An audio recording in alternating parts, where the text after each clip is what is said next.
प्रिय विद्यार्थियों, सिद्धार्थ शिक्षा सदन में आपका स्वागत है। आज हम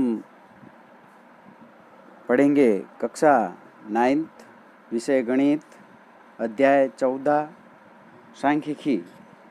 और सांख्यिकी में हमने पढ़ा था पहले, इसके पहले के वीडियो में बारंबारता बंटन। बारंबारता बंटन में हमने सीखा था बारंबारता बंटन सारणी बनाना। बारंबारता बंटन सारणी हमने उस वीडियो में देखा था कि दो प्रकार से बनती हैं। एक सीधे अंक लिख के, एक एक अंक लिख के उसके गणना चिन्ह, मिलान चिन्ह और फिर उसकी बारंबारता।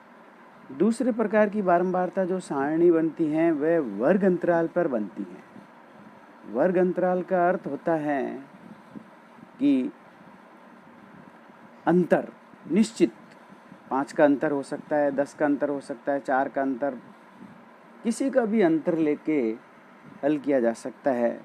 ज़्यादातर सवालों में आपको 5 का अंतर, 10 का अंतर या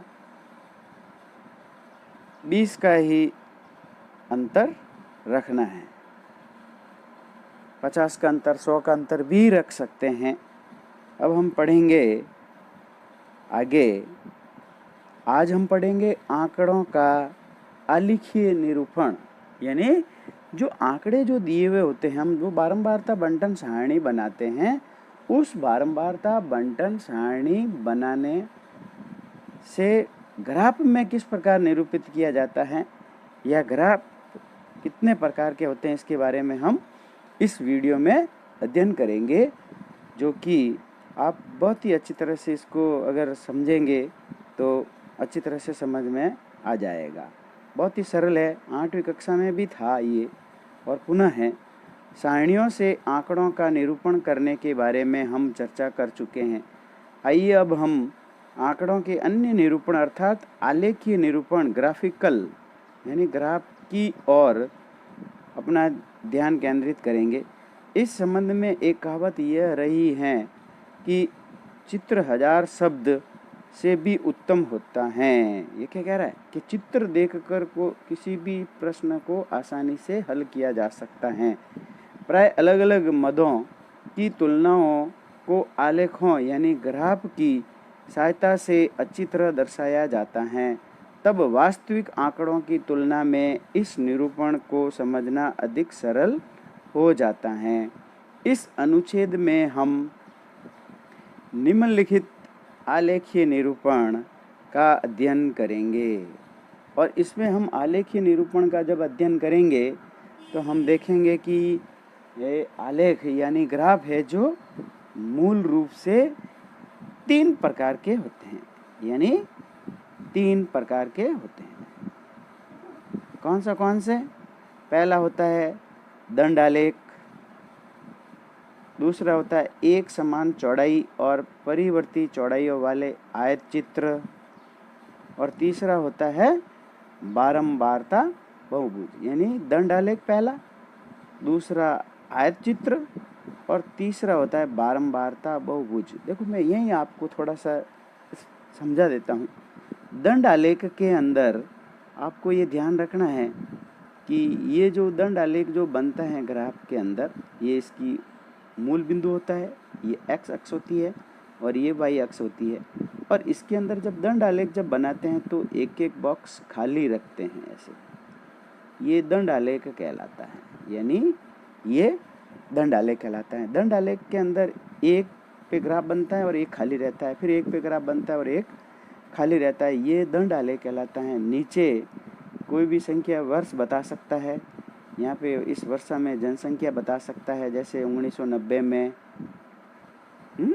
फिर 2000 में, फिर 2010 में जनसंख्या थी 10 करोड़, फिर 15 करोड़, फिर 20 करोड़, इस प्रकार से ये बताया जा सकता है। तो ये प्रिय विद्यार्थियों दंड आलेख की क्या विशेषता मुख्य रूप से याद रखनी है कि एक एक बॉक्स इसके अंदर खाली रखना है आपको।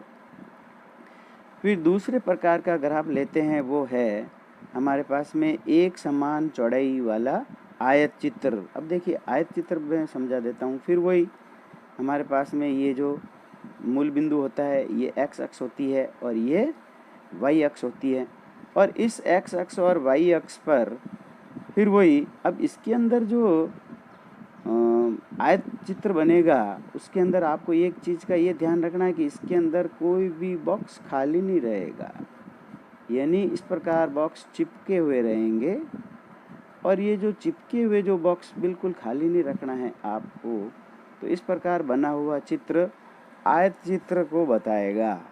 इसके अंदर भी फिर तीसरे प्रकार का हमारे पास में जो ग्राफ है वो है बारंबारता बहुभुज, फ्रीक्वेंसी पॉलीगन। अब बारंबारता बहुभुज बनाना है तो आपको आयत चित्र तो बनाना ही है, और आयत चित्र को बनाने के बाद में इसके जो मध्य बिंदु होते हैं, इस मध्य बिंदु से दो बिंदुओं से मिलाता हुआ एक ग्राफ बनाएंगे, उसको आयत चित्र कहा जाता है। जैसे देखो ये बना दिया।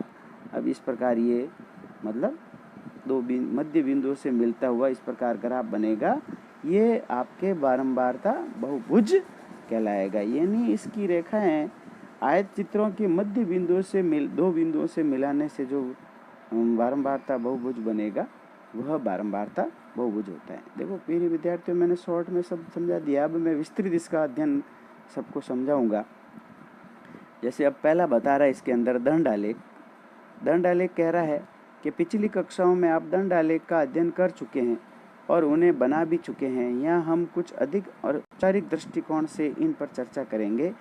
आपको याद होगा कि दंड आलेख आंकड़ों का एक चित्रीय निरूपण होता है, जिसमें प्राय एक अक्ष, मान लीजिए x अक्ष है, पर एक चर को प्रकट करने वाले एक समान चौड़ाई के दंड खींचे जाते हैं, जिनके बीच में बराबर की दूरियां छोड़ी जाती हैं।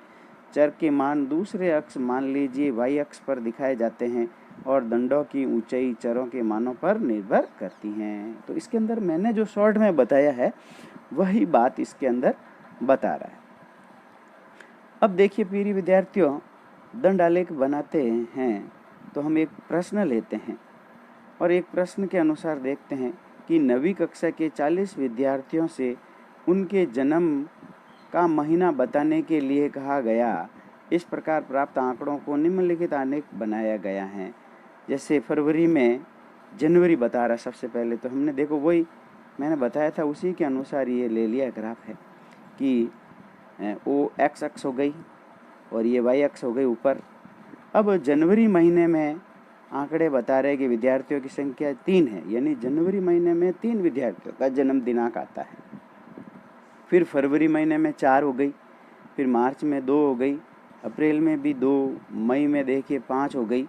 इस प्रकार जून में फिर 1, फिर जुलाई में 2, फिर अगस्त में हो गई 6, फिर सितंबर में हो गई 3, फिर देखिए इसी प्रकार अक्टूबर के अंदर हो गई 4, नवंबर में भी 4 और दिसंबर में भी 4। ये विद्यार्थियों की संख्या को बता रहा है।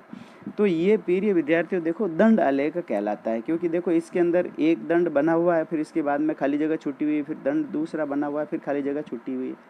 इस प्रकार ऐसी आकृति। तो यहाँ पे हमने ओ एक्स पे तो जन्म के महीने लिख दिए, पर यहाँ वाई एक्स पे हमने विद्यार्थियों की संख्या लिख दी। तो जो निश्चित होता है उसको हमको ओ एक्स अक्ष पे लिखना है, और जब कभी वर्दी ज़्यादा कम का ज़्यादा होती है उसको बारंबारता को हम वाई अक्ष पर लिखेंगे।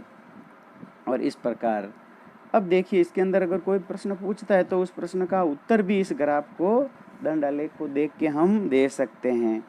ऊपर दिए गए आलेख को देखकर निम्नलिखित प्रश्नों के उत्तर दीजिए। नवंबर के महीने में कितने विद्यार्थियों का जन्म हुआ है? फिर कहता है किस महीने में सबसे अधिक विद्यार्थियों का जन्म हुआ है?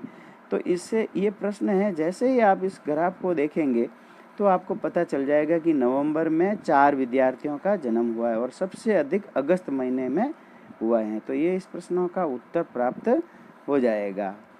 ध्यान दीजिए कि यहाँ चर जन्मदिन का महीना है और चर का जो मान है वो जन्म लेने वाले विद्यार्थियों की संख्या है, यानी नवंबर के महीने में 4 विद्यार्थियों का जन्म हुआ है और अगस्त के महीने में सबसे अधिक विद्यार्थियों ने जन्म लिया है। तो इस प्रकार इस ग्राफ को देख के, क्योंकि छोटा है तो छोटी संख्या देख के बता सकते हैं, बड़ा ग्राफ बना हुआ है तो बड़ी संख्या बताएगा। अपना आप देखते ही ग्राफ आपको प्रश्न का उत्तर मिल जाएगा। आइए अब हम निम्नलिखित उदाहरण लेकर पुनरावलोकन करें कि यह दंड आलेख किस प्रकार बनाया जाता है। अब दंड आलेख बनाने के लिए आपको क्या करना है कि सबसे पहले एक उदाहरण ले रहे हम, और उदाहरण के अंदर एक बारंबारता सारणी दी हुई होगी। उस सारणी का उपयोग करते हुए एक परिवार ने जिसकी मासिक आय 20,000 रुपये विभिन्न मदों के अंतर्गत खर्च हर महीने होने वाले खर्च की योजना बनाई थी। जैसे सबसे पहला बता रहा है ग्राफ में कि यहाँ पे मद लिख दिया और यहाँ खर्चा लिख रहा है हज़ारों रुपयों में। तो ग्रासरी यानी परचूनी का सामान लाता है 4,000 रुपये का, किराया दे खर्च करता है 5,000 रुपये, बच्चों की शिक्षा पर करता है 5,000, दवाइयों पर करता है 2,000 और ईंधन पर करता है 2,000। इस प्रकार फिर मनोरंजन पे करता है 1,000, विविध अन्य खर्च करता है 1,000 रुपये। इस प्रकार ये आपके पास में एक टेबल बनी हुई है और इस टेबल में अपन ग्राफ दंड आलेख बनाने का कहता है। तो हम कैसे बनाएंगे? तो ऊपर दिए गए आंकड़ों का ये कहता है कि दंड आलेख बनाइए।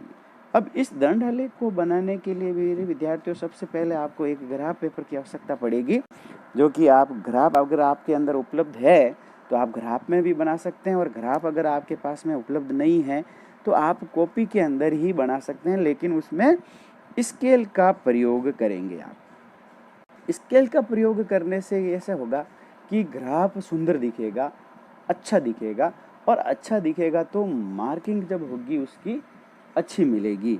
तो अब हम इन आंकड़ों को दंड आलेख निम्नलिखित चरणों में बनाते ध्यान दीजिए कि दूसरे स्तंभ में दिया गया मात्रक हज़ारों रुपयों में है, अतः ग्रॉसरी परचूनी का सामान सामने अंक 4 लिखा, इसका मतलब 4,000 रुपये खर्च कर सकता है।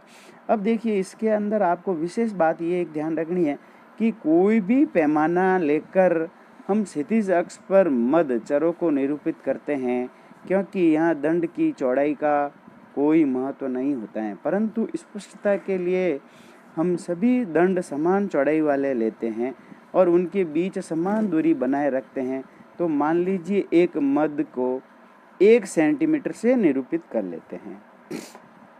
अब हम देखते हैं कि हम खर्च मूल्य का ऊर्ध्वाधर अक्ष पर निरूपित करते हैं, क्योंकि अधिकतम खर्च 5,000 रुपये हैं, इसीलिए हम पैमाना एक मात्रक बराबर कितना ले लेंगे? 1,000 रुपये ले लेंगे। एक मात्रक बराबर 1,000 लेंगे तो दूसरे मात्रक पे 2,000 आएगा, फिर तीसरे पे 3,000, 4,000, 5,000। इस प्रकार हम निश्चित गिनती लिखेंगे। 500 का भी ले सकते हो, एक मात्रक बराबर आप 500 ले सकते हो, और फिर 500, 1,000, 1,500, 200, 2,500, 3,000 इस प्रकार भी ले सकते हो और ग्राफ बना सकते हो। अपने पहले मध्य अर्थात ग्रॉसरी को निरूपित करने के लिए हम एक मात्रक की चौड़ाई 4 मात्रक की ऊंचाई वाला एक आयताकार दंड बनाते हैं, और इस प्रकार दो क्रमागत दंडों के बीच एक मात्रक का खाली स्थान छोड़ते हैं और अन्य मदों को भी निरूपित करते हैं, जिसे देखते हैं हम ग्राफ बनाते हैं। अब जैसे हम इसका ग्राफ बनाएंगे तो मैंने बताया था उसी अनुसार सबसे पहले वही मतलब ये वाई अक्ष दे देंगे और ये इसका मूल बिंदु हो जाएगा O, और ये एक्स अक्ष हो जाएगा। अब O एक्स अक्ष पर निश्चित संख्या लिखनी है, यानी ग्रॉसरी पे कितना खर्च कर रहा है, किराए पे कितना खर्च कर रहा है, शिक्षा पे, और इसके अंदर आपको एक एक बॉक्स पे लिख देना और एक बॉक्स फिर खाली छोड़ना है। ये ध्यान रखना, 1 सेंटीमीटर का एक बॉक्स होता है, ये 1 सेंटीमीटर का, तो एक पे लिख देना है ग्रॉसरी और दूसरा बॉक्स फिर आपको खाली छोड़ना है, फिर वापस तीसरी पे लिखना है यानी किराया। एक बॉक्स खाली निश्चित छोड़ते जाएंगे और इस प्रकार सभी जितने भी सब है लिख देंगे, शिक्षा, दवाइयाँ, ईंधन, मनोरंजन, विविध। और ओ वाई अक्ष पर खर्चा कर रहा है हज़ारों रुपये में, तो 1 सेंटीमीटर बराबर 1 इकाई ले लेंगे, यानी 1,000 रुपये लेंगे। 2 सेंटीमीटर बराबर 2,000, पर गिनती में यहाँ पे 1, 2, 3, 4, 5, 6, 7 लिखेंगे और पीछे लिख देंगे हज़ारों रुपये में। अब फिर इस प्रकार देखेंगे कि ग्रॉसरी पर कितने खर्च कर रहा है, 4,000, तो 4 पे चले जाओ और निशान लगा के दंड बना दो। फिर किराए पे 5,000 करता है, शिक्षा पर भी 5,000 करते पे 5 पे जाओ और दंड आलेख बनाते जाओ। इस प्रकार दवाइयों पर भी 2,000 करता है, ईंधन पर भी 2,000 करता है, मनोरंजन पर 1,000, विविध पर 1,000 खर्च करता है। तो इस प्रकार हम इसका दंड आलेख बना सकते हैं। और इसी ग्राफ का अगर आपको कह दिया जाए कि आयत चित्र बनाइए, तो आयत चित्र के अंदर आपको ये जो बीचे जो बॉक्स खाली दिखाई देते हैं, ये बॉक्स आपको खाली नहीं रखने हैं, चिपका के रखना है। तो ये क्या कहला देगा? आपके आयत चित्र कहला देगा। अब हम आगे देखते हैं। यहाँ हम आप एक दृष्टि में आंकड़ों के सापेक्ष अभिलक्षणों की सरलता से देख सकते हैं। उदाहरण के लिए आप ये सरलता से देख सकते हैं कि ग्रॉसरी पर किया गया खर्चा दवाइयों पर किए गए खर्चों का 2 गुना है। अतः कुछ अर्थों में सारणी की अपेक्षा ये आंकड़ा का एक उत्तम निरूपण कहलाता है। और जल्दी से देखते ही पता लगा सकते हैं कि सबसे ज़्यादा किस पर खर्च करता है और सबसे कम किस पर खर्च करता है। अब हम इस प्रकार और देखते हैं। क्रियाकलाप 1 के 4 समूहों द्वारा प्राप्त आंकड़ों को उपयुक्त दंड आलेखों से निरूपित किया जाता है। आइए अब हम देखें कि किस प्रकार सतत वर्ग अंतरालों की बारंबारता बंटन सारणी को भी आलेखीय निरूपित किया जाता है।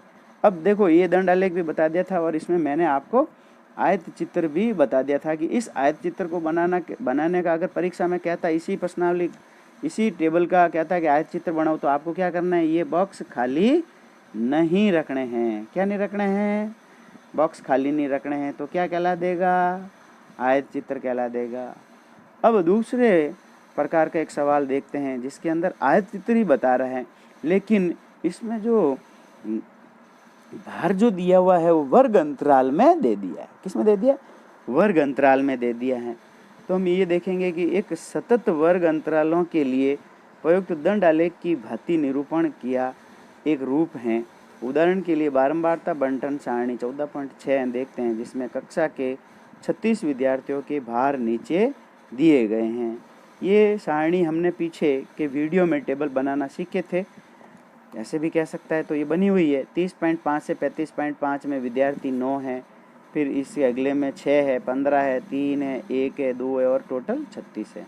अब इसका कहता है कि आपको आयत चित्र बनाइए, या दंड आलेख भी बनाने का कह सकता है। तो हम दंड आलेख भी बना सकते हैं, आयत चित्र कहता है तो आयत चित्र भी बना सकते हैं। इस प्रकार हम इसके अंदर भी देखेंगे कि हम एक उपयुक्त पैमाना लेकर भार को 37 अक्ष पर निरूपित कर देंगे, यानी 1 सेंटीमीटर बराबर 5 किलो ले सकते हैं। साथ ही क्योंकि पहला वर्ग अंतराल 30.5 से प्रारंभ होकर हो रहा है, इसीलिए एक निकुंज का चिन्ह बनाकर या अक्ष में एक विच्छेद दिखाकर हम इस आलेख को दर्शाएंगे।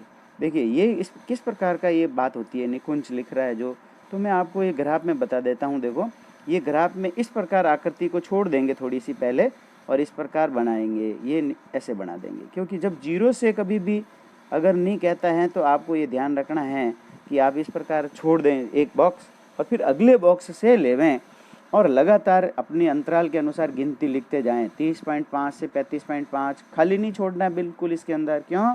क्योंकि ये आयत चित्र है और आयत चित्र के अंदर बिल्कुल भी बॉक्स खाली नहीं छोड़ा जाता है। फिर 35.5 से 40.5, फिर 40.5 से 45.5, फिर 50.5, इस प्रकार हर बॉक्स के अंदर लिख देंगे। और इधर लिखेंगे विद्यार्थियों की संख्या, जो कि निश्चित पैमाने के अनुसार ही लिखनी है। और निश्चित पैमाने के अनुसार लिखेंगे तो आप 1 का पहाड़ा भी लिख सकते हो, 1, 2, 3, एक बॉक्स में 1 लिख सकते हो, 2 में 2, 3, 4 लिख दी। एक बॉक्स के अंदर 2 का पहाड़ा भी लिख सकते हो, 1, 2, 2, 2, 4, 3, 2, 6, 4, 2, 8। लेकिन मर्जी है जैसे नंबर नहीं अंकित करेंगे। अगर अपने मन से टेबल में दिए हुए अंक की अगर ओ वाई अक्ष पर अगर आपने लिख दिए तो आपका आयत चित्र चाहे दंड आलेख गलत होगा। ये स्पष्ट रूप से आप समझ लें। तो इसमें आपको एक निश्चित पहाड़ा लिखना है, चाहे आप 1 का पहाड़ा लिखिए, चाहे 2 का पहाड़ा लिखिए, फिर 3 का और 4 का मत लिखना, फिर 5 का लिखिए, फिर 10 का पहाड़ा लिखिए, फिर 20 का पहाड़ा लिखिए। यानी मैं जो लिख रहा हूँ इस पहाड़े लिख सकते हो, 1 का, 2 का, 5 का, फिर 10 का, 20 का, फिर 50 का, फिर 100 का। इस प्रकार के पहाड़े 25 का भी लिख सकते हो। इस प्रकार के पहाड़े आप लिखें ताकि आपको कोई भी संख्या आदि लेने में भी समस्या नहीं आएगी। अगर आपने 3 का पहाड़ा लिख दिया तो 3 दूनी 6 होते हैं। अब 6 में अगर कहेगा कि 5 बताइए, विद्यार्थियों की संख्या 5 है, तो फिर आप कहाँ बताओगे, पता नहीं कर पाओगे आप। और ऐसा आप नहीं करेंगे। इम्पोर्टेंट नोट्स ध्यान रख लें ये। और इस प्रकार आयत चित्र बना लें। ये आयत चित्र बन जाएगा। और आयत चित्र बनाने के बाद में हम देखते हैं फिर कि इसके बाद में फिर एक उदाहरण लेकर भी आयत चित्र बनाया जा सकता है और हम इसको हल कर सकते हैं। प्रिय विद्यार्थियों, आप ध्यान दीजिए कि क्योंकि क्रमागत आयतों के बीच कोई रिक्त स्थान नहीं है, इसीलिए परिणाम आलेखों की ठोस आकृति के समान दिखाई पड़ेगा। इस आलेखों को आयत चित्र कहा जाता है, जो कि सतत वर्गों वाले वर्गीकृत बारंबारता बंटन का आलेखीय निरूपण होता है। साथ ही दंड आलेख के विपरीत इसका रचना में दंड चौड़ाई का एक महत्वपूर्ण भूमिका होती है, इसीलिए इसको समान रखनी है। वास्तव में ये खड़े किए गए आयतों का क्षेत्रफलों का संगत बारंबारताओं के समानुपाती हैं। फिर भी क्योंकि सभी आयतों की चौड़ाइयाँ समान हैं, इसीलिए आयतों की लंबाइयाँ बारंबारता के समानुपाती होती हैं। यही कारण है कि हम लंबाइयाँ ऊपर थर्ड के अनुसार ही लेते हैं, बराबर इकाइयाँ लेते हैं।